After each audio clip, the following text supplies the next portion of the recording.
সাইয়েদনা নূহ আলাইহিস সালামের কওমকে এই বন্যার পানি দিয়ে শেষ করছে কে? আমাদেরকেও আমাদের অপরাধের কারণে আল্লাহ এরকম বন্যার পানি দিয়ে শেষ করে দিতে পারে কি পারে না? যেই পরিমাণে চুরি বাটপারি এই দেশে হয়, যে কোনো সময় চাইলে আল্লাহ অতিবৃষ্টি অনাবৃষ্টি দিয়ে বাংলার জমিনটারে শেষ করে দিতে পারে। বঙ্গোপসাগরের পানির লেয়ারকে উঁচু করে জমিনটারে প্লাবন দিয়ে শেষ করে দিতে পারে।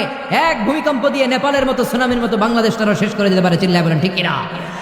জন্য কখনো এটা দাবি করা যাবে না যে আমরা ক্ষমতার মালিক। সব সময় দাবি করতে হবে ক্ষমতার মালিক কে? আরো জোরে বলেন ক্ষমতার মালিক কে? কেউ যেটা পারে না পারে কে? কেউ যেটা দেখে না দেখে কে? কেউ যেটা শোনে না শোনে কে? ওই জন্য বিপদে আপদে সকালে বিকালে যেই কোনো পরিস্থিতিতে আমরা থাকি না কেন আমরা প্রশংসা করবো কার? এই তুফান, এই জলোচ্ছ্বাস, এই ভূকম্পন, এই বন্যা, এগুলো সবগুলো আল্লাহর সৈনিক। চিল্লায় বলেন ঠিক কিনা? এক জলোচ্ছ্বাস, তুফান আর সাইক্লোন দিয়ে জাপানের কান্টো সিটিতে আল্লাহ 1.5 লক্ষ মেরে ফেললেন। 2004 সালের সুনামিতে ইন্দোনেশিয়ার বান্দা আচেতে 3 লক্ষ মানুষ নাই।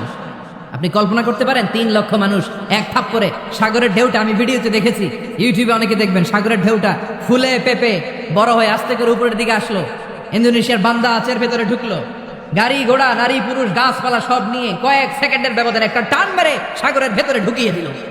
এক ধাক্কায় 3 লক্ষ না। যে আল্লাহ এক ধাক্কায় 2004 সালের সুনামি দিয়েছে, ওই আল্লাহ আজও আছে না নাই? কথা বলেন আছে না নাই?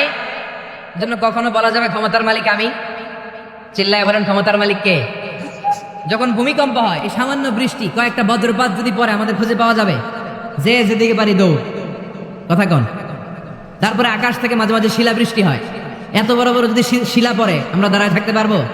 কথা কন। এসিড বৃষ্টি হয়, উল্কা বৃষ্টি হয়। দক্ষিণ আফ্রিকার হোবাতে একটা উল্কা পড়েছিল, এটার ওজন 60 টন। কয় টন? আরো জোরে কন। চিল্লায় বলেন কয় টন? এই একটা 60 টনের উল্কা যদি আমাদের এখানে প্যান্ডেলে পড়ে দাঁড়ায় থাকা যাবে? কথা বলেন। এই মাটির নিচে ভেতরে আছে আগুন, এদিকে কি ঠান্ডা প্যাক্কাটা, কিন্তু ভিতরে কি? কথা কন। ওয়াল বাহরিল মাসজুর, ফুটন্ত গরম পানির কসম খেলেন আল্লাহ কোরআনে। আমেরিকার নেভাল একাডেমির সায়েন্টিস্টরা তারা বলল সাগরের পানি আমরা দেখি ঠান্ডা, আল্লাহ বলে ফুটন্ত সাগরের পানি কসম। গরম পাইলো কই? সাগরের পানি তো ঠান্ডা। দেখি তো সাগরের ভিতরে কি গরম। ওরা পাইপ ঢুকাতে শুরু করলো রিসার্চের জন্য। ঢুকাতে ঢুকাতে সাগরের ভিতরে তারা পেয়ে গেল সাগরের তলা, এরপরে পাললিক শিলা, রূপান্তরিত শিলা, মার্বেল পাথরের শিলা, আগ্নেয়গিরির শিলার পরে যখন পাইপ ঢুকায় তারা দেখে পাইপ আর টিকে থাকে না, পাইপগুলো গলে গলে পানি আর ধোয়া হয়ে যায়। তার মানে ভেতরে আগুন মজুদ আছে না নাই? চিফ সায়েন্টিস্ট বলে এই আগুনের তাপমাত্রা কত আমার একটু দেখা দরকার। I need fire proof pipe. আমার ফায়ার প্রুফের পাইপ লাগবে, যেই পাইপে আগুন লাগালে আগুন ধরে না। Bring the fire proof pipes from United states of America. America থেকে ফায়ার প্রুফের পাইপ আনে, জাহাজ দিয়ে নিয়ে আসা হলো। এবার ফায়ার প্রুফের পাইপ ঢুকা দিয়ে শুরু করছে, যেই পাইপে আগুন ধরে না। সাগর শেষে সাগরের তলা, মাটি, রূপান্তরিত শিলা, পাললিক শিলা, মার্বেল পাথরের শিলা, আগ্নেয়গিরির শিলার পরে ফায়ার প্রুফের পাইপও যখন ঢুকায় দেখে ফায়ার প্রুফের পাইপগুলোও গলে গলে ধোয়া আর পানি হয়ে যায়। তার মানে এত সেন্টিগ্রেডের তাপমাত্রা আর আগুন এই জামিনের ভেতরে রেখে দিয়েছে কে? আর রিহু জুনদুম মিন জুনুদিল্লাহ। এই বাতাস আল্লাহর সৈনিক, এই বৃষ্টি আল্লাহর সৈনিক, এই পানি আল্লাহর সৈনিক। চিল্লায় বলেন ঠিক কিনা? এজন্য গোলামি করতে হবে একজন সত্তার। চিল্লায় বলেন তিনি কে? সামান্য একটা ভূমিকম্প আসলে আমরা দাঁড়িয়ে থাকতে পারি না। আপনারা জীবনে ভূমিকম্প দেখছেন? প্রায় বাংলাদেশের রাতে হয়তো টের পাওয়া যায় না, ঘুমায় থাকি, সকালে উঠতে শুনি ভূমিকম্প হয়েছে। মাঝে মাঝে যখন হয় কাঁপতে শুরু করে। আমি একটা টেলিভিশনের লাইভ প্রোগ্রাম দেখলাম, টিভিতে উপস্থাপক বসা, মেহমান বসা, এরা টক শো করবে। কি শো? Talk show. তো টক শোর মাঝখানে ভূমিকম্প শুরু হয়েছে, এরকম কাপাকাপি যখন শুরু হয়েছে তখন এই কাপাকাপি দেখা টক শোর যিনি উপস্থাপক তার চেহারা এরকম কাঁপতেছে, টিভিতে দেখা যাচ্ছে এরকম কাঁপে। তার মানে কি? আর্থকোয়েক, ভূমিকম্প। এখানে মাইক্রোফোন থুইয়া উপস্থাপক দেশে দৌ, টিভিতে সরাসরি দেখা যাচ্ছে। এখন মেহমান যারা সম্মানিত, অনেক বয়স্ক, এরা উঠা দৌড় মারলে কেমন দেখা যায়? তো ভাব নিয়ে বসে আস, একটু পরে আরো জোরে কাপাকাপি। এবার মেহমানরা মাইক্রোফোন ধুইয়া দিছে দৌড়। এই হচ্ছে আমরা ক্ষমতার মালিক। আসলে আমাদের কোনো ক্ষমতা নাই। ভূমিকম্প হলে দেখা যায় মানুষ কিভাবে অনেক সময় ভূমিকম্প থেকে বাঁচার জন্য 10 তলা বিল্ডিং থেকে লাফ দেয়। ছোট বাচ্চাটাকে নিয়ে দৌড়াবে, না নিজেই দৌড়াবে, না স্ত্রীকে ডাকবে, কি একটা ত্রাস সৃষ্টি হয়ে যায়। এগুলোই প্রমাণ করে আমাদের হাতে কোনো ক্ষমতা নাই। ক্ষমতার মালিক হলো একজন। চিৎকার করে বলেন তিনি কে? এক জেলা থেকে আরেক জেলায় বিমানে ভ্রমণ করি, মেঘ আর বৃষ্টি যেদিন থাকে বিমানটা কাঁপে। আল্লাহ রে, তখন জিকির করতে করতে বিমানের ভিতরে কান্নার রোল পড়ে যায়। বিমানের ভেতরে আস্তিক নাস্তিক, হিন্দু বৌদ্ধ খ্রিস্টান শক্তিশালী দুর্বল নারী পুরুষ সবাই তখন জিকির করে একজনের, তিনি কে? আমি একবার তুফানে পড়ছিলাম লঞ্চে, ওই লঞ্চ ডুবে যাওয়ার উপক্রম, শেষ সময় আল্লাহ আমাদের বাঁচিয়ে দিয়েছেন। আমার আজ মনে পড়ে ওই লঞ্চ যখন ডুবে যাবে সবার চিৎকার, বাঁচাও। আমি বললাম কে বাঁচাবে? হুজুর আমনে। আমি নাকি বাঁচাম? তো আমি গেলাম আমারে বাঁচাবে কে? আল্লাহ।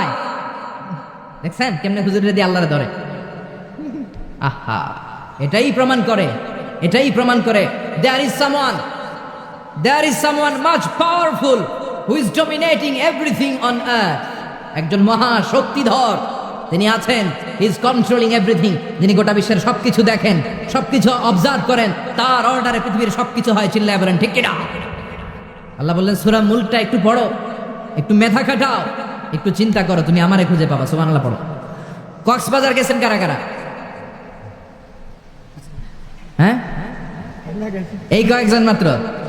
মাধবকুণ্ড গেছেন কারা কারা? হকলে গেছি, হকলে। মাশাআল্লাহ, মাধবকুণ্ড তো বাড়ির লাগি একেবারে সবাই। তো এই মাধবকুণ্ড ঝর্ণার পাশে যখন দাঁড়াবেন, ঝর্ণার দিকে তাকান, ঝর্ণার একটা ভাষা আছে। কক্সবাজারে সাগরের ঢেউগুলোর দিকে তাকান, সাগরের একটা ভাষা আছে, ওই ভাষা বোঝার চেষ্টা করবে। জলপ্রপাতের ঝরো ঝরো পানির একটা ভাষা আছে, বজ্রপাতের একটা ভাষা আছে, ঝিরিঝিরি বৃষ্টির একটা ভাষা আছে। ওই হৃদয় যদি থাকে, ওই কান যদি থাকে, ওই ঝিরিঝিরি শব্দ আর আওয়াজের ভেতরে আপনি আল্লাহর নাম খুঁজে পাবেন। কথা কোন ঠিক কিনা? আল্লাহ বলে সাগরের দিকে তাকা, বৃষ্টির দিকে তাকা, জলপ্রপাতের দিকে তাকা, ঝর্ণার দিকে তাকা। ওই ঝর্ণার ভেতরে আমি আল্লাহ সিরানাই। ঝর্ণা ঝর্ণা ঝর্ণা রে, বলনা বলনা বলনা রে, কার বিরহে পাগল পাড়া তুই, কার মিলনে ফুল ফসলে ভরার তোর দুকুল বই, কার মিলনে ফুল ফসলে ভরার তোর দুকুল বই। ঝর্ণা ঝর্ণা ঝর্ণা রে, বলনা বলনা বলনা রে, কার বিরহে পাগল পাড়া তুই। সুবহানাল্লাহ পড়েন। তার মানে একজন আছে যিনি সব নিয়ন্ত্রণ করছে। আল্লাহ বলে এই সূরা মুলক যদি পড়ো তাহলে তুমি আমারে খুঁজে পাবা। সে আল্লাহ বললেন তাবারাকাল্লাযী বিয়াদিহিল মুলকু ওয়া হুয়া আলা কুল্লি শাইইন কাদির। সুমহান সেই সত্তা যার হাতে ক্ষমতা, ক্ষমতা কার হাতে? আমাদেরকে আল্লাহ কিছু ক্ষমতা দিয়েছেন কিন্তু লিমিটেড। আসলে আমাদের কোনো ক্ষমতা নাই। চিৎকার করে আবারও বলেন ক্ষমতার মালিক কে? 5 বছর 10 বছর করে ক্ষমতায় বসতে হয়। তো আমার আল্লাহ যে বললেন তার হাতে ক্ষমতা, ক্ষমতার চেয়ার আমার আল্লাহ। আমার আল্লাহ কয় বছরের জন্য ক্ষমতার চেয়ারে বসা?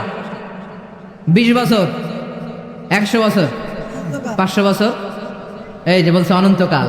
তিনি চিরকাল ক্ষমতার চেয়ারে বসা, অনাদিকাল থেকে তিনি আছেন, অনন্তকাল পর্যন্ত থাকবেন। চিল্লায় বলেন ঠিক কিনা?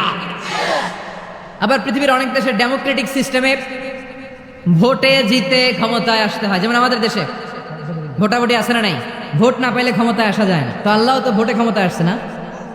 কথা বলেন। আমরা ভোট দিছিলাম এই জন্য আল্লাহ ক্ষমতার চেয়ারে বসছে। কথা বলেন।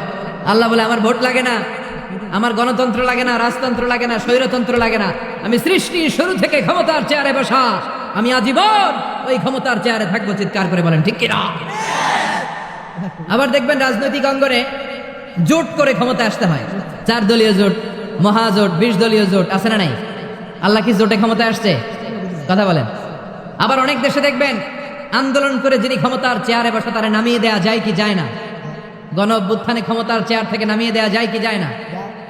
মিলিটারি বিদ্রোহ যদি হয় চেয়ার থেকে সরিয়ে দেয়া যায় কি যায় না? এখন এই অনুযায়ী আমরা যদি পৃথিবীতে আল্লাহর বিরুদ্ধে বিদ্রোহ করি, আমরা পৃথিবীতে 700 কোটি মানুষ, আমরা সবাই ঘোষণা দিলাম আল্লাহরে মানি না, আমাদের দাবি মানতে হবে, নইলে আল্লাহর গদি ছাড়তে হবে।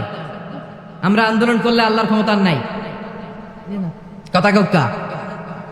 হ্যাঁ, আল্লাহর ক্ষমতা থাকবে? হ্যাঁ থাকবে। আচ্ছা, জিন জাতিরা যদি বলে ও মানুষ তোরাও মানিস না, আমরাও মানি না, ফেরেশতারাও যদি বলে ও মানুষ আর জিন তোরাও মানবি না, আমরাও মানবো না, মানুষ জিন ফেরেশতা 3 দলীয় মহাজোট, মানুষ জিন ফেরেশতা ভাই ভাই, আল্লাহর আর রক্ষা নাই, এরকম আন্দোলনে যদি নেমে পড়ি আল্লাহর ক্ষমতা কমবে? কথা বোঝে না মনে হয়? আল্লাহর ক্ষমতা 1 ইঞ্চিও কমবে? আল্লাহ বলেন ওয়ালাম ইয়াকুল্লাহু শারীকুম ফিল মুলকি ওয়া কাব্বিরহু তাকবীরা। আমার ক্ষমতার কোনো শরীক নাই, কেউ আন্দোলন করে আমার ক্ষমতার চেয়ার থেকে নামাতে পারে না। আমি আল্লাহ চিরকাল ক্ষমতার চেয়ারে বসে থাকবো। চিল্লায় বলেন ঠিক কিনা? তাহলে প্রথম আয়াত থেকে আমরা বললাম বিয়াদিহিল মুলক, ক্ষমতা কার হাতে? আরো জোরে কোন? ওয়া হুয়া আলা কুল্লি শাইইন কাদির, তিনি সব বিষয়ের উপর ক্ষমতাবান। আজকে প্রথম আয়াত বললাম আর শেষ আয়াত বলে শেষ করছি। শেষ আয়াতে আল্লাহ বললেন, কুল আরাআইতুম ইন আসবাহা মাউকুম গাওরান ফামান ইয়াতিকুম বিমাইন মাইন।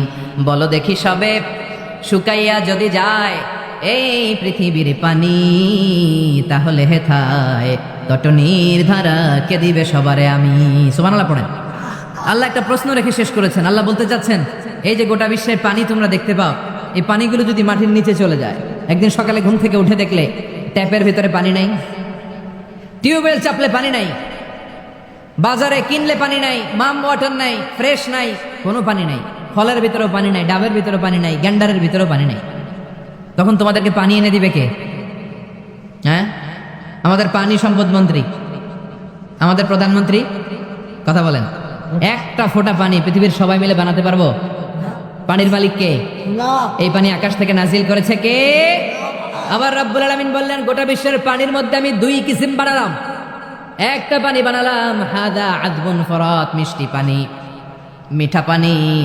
আবার আরেক কিসিম বানালাম হাদা মিলহুন উজাজ, লোনা পানি, সুন্দর ফুল, সুন্দর ফল, মিঠা নদীর পানি। আল্লাহ তোমার মেহেরবানি, তুমি কতই দিলে রতন, ভাই বেরাদর পুত্র স্বজন, ক্ষুধা পেলে অন্ন যোগাও, মানি চাই না মানি। আল্লাহ তোমার মেহেরবানি। ঠিক কি না? লোনা পানি মিঠা পানি বানাইছে কে? সাগরে জোয়ার ভাটা পানির মধ্যে তৈরি করে কে? আবার দুই সাগরের পানি দুই কালার, একটা কালো ঘোলার, একটা ধবধবে সাদা সুন্দর। দুই পানি এক সাগরের মাঝখানে, কিন্তু একটার পানি আর একটার সাথে মিলে না, মাঝখানে অদৃশ্য ব্যারিকেড দিয়ে রাখলো কে? মারাজাল বাহরাইনি ইয়ালতাকিয়ানি বাইনাহুমা বারযাখুন লা ইয়াবগিয়ান ফাবিআইয়ি আলাই রাব্বিকুমা তুকাযযিবান। দুই দরিয়া এক জায়গা দিয়ে বয়ে যায়, একটার পানি আর একটার সাথে মিলে না। ঠিক কি না? এই পানির অপর নাম যেমনি জীবন, আবার পানির অপর নাম মরণ। আসসালামু আলাইকুম, আশা করি আপনারা ভালো আছেন, সুস্থ আছেন। আমাদের এরকম ভিডিও পাওয়ার জন্য আমাদের চ্যানেলটি সাবস্ক্রাইব করে আমাদের পাশেই থাকবেন। এই রনি টিভি চ্যানেলটি সাবস্ক্রাইব করে দিবেন। সাবস্ক্রাইব করার জন্য আপনাকে অসংখ্য ধন্যবাদ এরকম ভিডিও পাওয়ার জন্য।